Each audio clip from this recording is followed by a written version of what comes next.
اعوذ باللہ من الشیطان الرجیم، بسم اللہ الرحمن الرحیم۔ وَلَوْ شَاءَ رَبُّكَ، اور اگر چاہتا ربُّکا تیرا رب، لَآمَنَ تو ضرور ایمان لے آتے، من فی الارض جو کوئی زمین میں ہے، کلہم جمیعا سارے کے سارے۔ اللہ تعالیٰ فرماتے ہیں کہ اگر تمہارا رب چاہتا تو زمین کے اندر جتنی بھی انسانیت اللہ نے پیدا کی ہے سارے کے سارے ایمان لاتے، لیکن آپ دیکھتے ہیں کہ سارے ایمان نہیں لائے۔ کوئی یہودی ہیں، کوئی عیسائی ہیں، کوئی کسی مذہب پہ ہے، کوئی کسی مذہب پہ ہے، کوئی مسلمان ہے، کوئی کافر ہے، سارے کے سارے ایمان نہیں لائے۔ اس کی وجہ کیا ہے؟ اس کی وجہ کیا ہے کہ اللہ تعالیٰ نے ہر انسان کو سمجھ کے ساتھ پیدا کیا۔ اللہ تعالیٰ نے انسان کو اشرف المخلوقات پیدا کیا، ورنہ بچے پیدا کرنے ہوتے تو بچے تو یہ اور جانور بھی پیدا کر رہے ہیں، پرند بھی پیدا کر رہے ہیں، ہر چیز، لیکن اللہ تعالیٰ نے سمجھ کے ساتھ پیدا کیا کہ عقل اور سمجھ عطا فرمائی کہ دنیا میں رہنے کے لیے دو راستے دکھا دیے، حق کا راستہ اور گمراہی کا راستہ، کہ کون سا راستہ اختیار کرتے ہو۔ اس لیے اللہ تعالیٰ نے ہمارے لیے یہی فرمایا، نبی پاک صلی اللہ علیہ وسلم کی حدیث سے بھی ہے کہ جو جستجو کرتا ہے ہدایت کے لیے، اللہ تعالیٰ اس کے لیے ہدایت کا راستہ کھول دیتی ہے، لیکن جو کسی ایسی صحبت میں بیٹھ جاتا ہے، برے راستے میں برا راستہ اختیار کر لیتا ہے، تو پھر برا راستہ اختیار کرنے کی وجہ سے کیا ہوتا ہے، انسان جو ہے وہ دوسری لائن پہ چلا جاتا ہے۔ اسی لیے اللہ نے جنت بھی پیدا کی ہے، اسی لیے اللہ نے جہنم بھی پیدا کی ہے۔ اللہ تعالیٰ فرماتے ہیں کہ اللہ نے دونوں کو بھرنا ہے، جنت کو بھی بھرنا ہے اور جہنم کو بھی، اسی لیے اللہ نے اختیار دیا، اللہ نے سمجھ دی۔ اللہ فرماتے ہیں اللہ چاہتے تو اللہ سب کو مسلمان بناتے، لیکن اللہ نے ہر ایک کو عقل سمجھ سے پیدا کیا تاکہ وہ خود ہی رستہ جو ہے وہ منتخب کرے۔ یہاں پہ اللہ تعالیٰ نبی پاک صلی اللہ علیہ وسلم سے فرما رہے ہیں افا انت تکرہ الناس، تو کیا تو مجبور کرے گا لوگوں کو، حتیٰ یہاں تک کہ یکونوا مؤمنین، کہ وہ ہو جائے ایمان لانے والے۔ ٹھیک ہے، یہ قومیں جیسے نبیوں کو بھی کہا جا رہا ہے، جیسے ہم قوم یونس میں سے یونس علیہ السلام کا واقعہ پڑھ رہے ہیں، تو اللہ تعالیٰ کیا فرماتے ہیں کہ کیا کوئی نبی مجبور کرے گا لوگوں کو کہ وہ ایمان والے ہو جائیں؟ نہیں، کسی نبی کو یہ مجبور نہیں کرنا چاہیے، یا ہمیں بھی کسی کو مجبور نہیں کرنا چاہیے کسی کافر کو۔ ہاں دعوت دے سکتے ہیں، کسی کو سمجھانا، دعوت دینا اور چیز ہے، لیکن کسی کو اس نیت سے کہ میں تمہیں قتل کر دوں گا تم ایمان نہیں لاتے، یہ اس طرح کا ہمارے دین کے اندر کوئی جبر، کوئی سختی نہیں ہے، کیونکہ دیکھیں نبی پاک صلی اللہ علیہ وسلم دعوت دیا کرتے تھے، اور یا پھر آپ صلی اللہ علیہ وسلم کا حسن عمل تھا، جیسے وہ بڑھیا کا واقعہ آتا ہے کہ آپ صلی اللہ علیہ وسلم کا اخلاق تھا کہ وہ ایک بڑھیا جب اپنی گٹھڑی اپنے پاس رکھے ہوئے اس علاقے سے جا رہی تھی، اس شہر سے جا رہی تھی، اس بستی سے جا رہی تھی، کہ یہاں پہ ایک نوز باللہ جادوگر آ گیا ہے، کہ جو اس کی بات سنتا ہے وہ کیا کرتا ہے، اپنا انسان دین بدل دیتا ہے۔ اس عورت نے، اس بڑھیا نے نبی پاک صلی اللہ علیہ وسلم کو دیکھا نہیں تھا، اور وہ اپنا سامان باندھے بیٹھی تھی، سامان کیسے اٹھاتی، کوئی سر پہ رکھتا تو گٹھڑی سر پہ رکھتا تو وہ لے کے جاتی، تو ایک جگہ پہ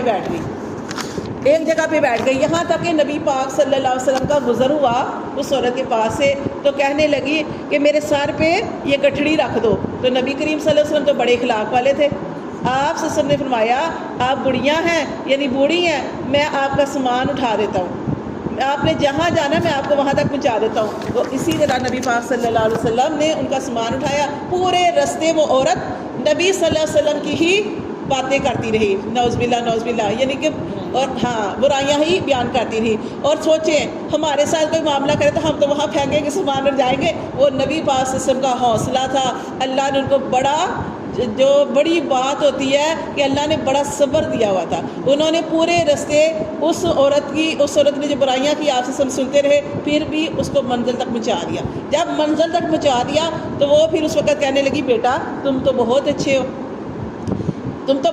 ہو، میں کیا کہتے ہیں اپنا نام تو بتاؤ۔ تو وہ کہنے لگے کہ جس کی وجہ سے آپ یہ چھوڑ کے جا رہی ہیں میں وہی ہوں۔ تو یہ نبی پاک صلی اللہ علیہ وسلم کا اخلاق تھا کہ وہ عورت جو جا رہی تھی وہ ایمان والی ہو گئی، وہ ایمان والی۔ تو آپ نے زبردستی، آپ صلی اللہ علیہ وسلم نے زبردستی تو نہیں کسی کو ایمان والا کیا۔ تو یہاں پہ اللہ تعالیٰ فرماتے ہیں کہ افا انت تکرہ الناس، تو کیا تو مجبور کرے گا، حتیٰ یہاں تک کہ یکون ہو جائے مومنین ایمان لانے والے، وما کان لنفس، اور نہیں ہے کسی بھی جان کے لیے، ان تؤمن کہ وہ ایمان لے آئے، الا باذن اللہ، مگر اللہ کے حکم سے۔ کوئی جان کے لیے یہ نہیں ہے کہ وہ ایمان والی ہو جائے مگر جب اللہ اسے توفیق دے۔ وَيَجْعَلُ الرِّجْسَ، اور ڈال دیتا ہے اللہ ناپاکی کو، عَلَى الَّذِينَ، ان لوگوں پر، لا یعقلون جو عقل نہیں رکھتے۔ آپ نے دیکھا ہوگا کہ برے لوگوں کے ساتھ، جیسے قرآن میں بھی اللہ فرماتے ہیں کہ برے مرد بری عورتوں کے لیے، جیسے ہم نے پڑھ چکے نا کہ آگے بھی ایک دفعہ قرآن جب پڑھا اس میں ہم نے پڑھ چکے ہیں کہ بری عورتیں برے مردوں کے لیے، برے مرد بری عورتوں کے لیے، اچھی عورتیں مومن مردوں کے لیے۔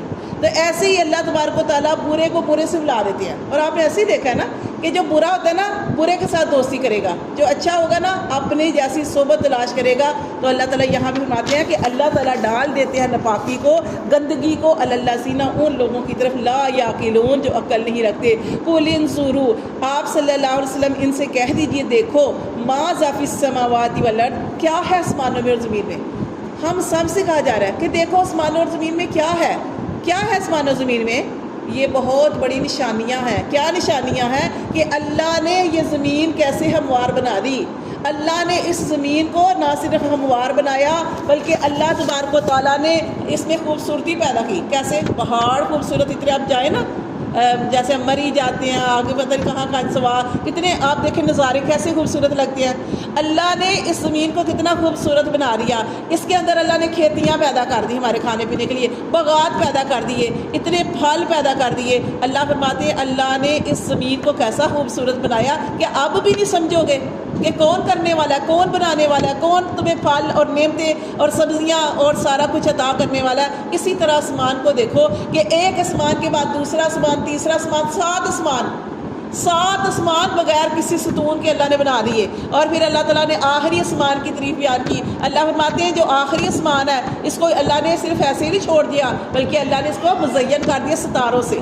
اللہ نے اس کو سورج سے مزین کر دیا۔ دیکھیں سورج ہے، رات کو ستارے آتے ہیں، چاند آتا ہے، اتنا خوبصورت لگتا ہے۔ اللہ فرماتے ہیں کہ جس نے غور کرنا ہے اللہ کی اس قدرت پر غور کرو، یہی ایمان لانے کے لیے کافی ہے۔ اللہ فرماتے ہیں یہ آسمان کی طرف نہیں دیکھتے، زمین کی طرف نہیں دیکھتے، وما تغنی آیات، اللہ فرماتے ہیں لیکن نہیں کام آئی نشانیاں۔ کون سی؟ یہ جو اللہ تعالیٰ نے آسمان زمین بنائے، اللہ فرماتے ہیں کوئی نشانیاں کام نہ آئی، والنذر، اور نہ ہی ڈرانے والوں کا ڈر، ان قوم سے لا یؤمن، ایسی قوم کے کوئی کام نہ آیا جو عقل ہی نہیں رکھتے تھے، جو ایمان ہی نہیں لانا چاہتے تھے۔ فحل، تو آپ صلی اللہ علیہ وسلم فرما دیں فحل، تو کس چیز کی ینتظرون، کس چیز کا انتظار کر رہے ہیں؟ اللہ نے اتنی بڑی قدرت کی نشانیاں دکھائی لیکن اب وہ کس چیز کا انتظار کر رہے ہیں؟ الا، مگر، مثلا، کیا وہ مانند اس کا انتظار کر رہے ہیں، ایام الذین، دنوں کا، الذین، ان لوگوں کے، خلو من قبل، جو ان سے پہلے گزرے۔ اللہ تعالیٰ فرماتے ہیں کہ اگر اتنی بڑی نشانیاں دیکھ کر ایمان نہیں لا رہے تو کیا وہ ان لوگوں کے دنوں کا انتظار کر رہے ہیں جیسے پہلے لوگوں کے اوپر دن آئے۔ کون سے دن؟ کہ جب انہوں نے جھٹلایا تو اللہ نے ان کے اوپر عذاب بھیجا۔ اللہ فرماتے ہیں کل، آپ صلی اللہ علیہ وسلم ان سے کہہ دیجئے فانتظروا، پس تم انتظار کرو، انی، بے شک، معکم، میں بھی تمہارے ساتھ، من المنتظرین، انتظار کرنے والوں میں سے ہوں۔ ثم، پھر اللہ فرماتے ہیں ثم ننجی، پھر ہم بچا لیتے ہیں، رسولنا، اپنے رسولوں کو۔ ٹھیک ہے نا، اللہ تعالیٰ فرماتے ہیں ہم اپنے رسولوں کو بچا لیتے ہیں، والذین، اور ان لوگوں کو بھی بچا لیتے ہیں، آمن، جو ایمان لائے، کذالک، اسی طرح، حقاً، اسی طرح لازم ہے، علینا، ہم پر، ننجی المؤمنین، ایمان والوں کو بھی بچا لینا، ایمان والوں کو بھی نجات دینا۔ صدق اللہ العظیم۔ اس میں ساری چیزیں آ گئی ہیں کہ اللہ تعالیٰ نے نبیوں کے بارے میں فرمایا، پھر اللہ نے ایمان والوں کے بارے میں فرمایا، پھر اللہ تعالیٰ نے فرمایا کہ اسی طرح ایمان والوں کی بھی ہم حفاظت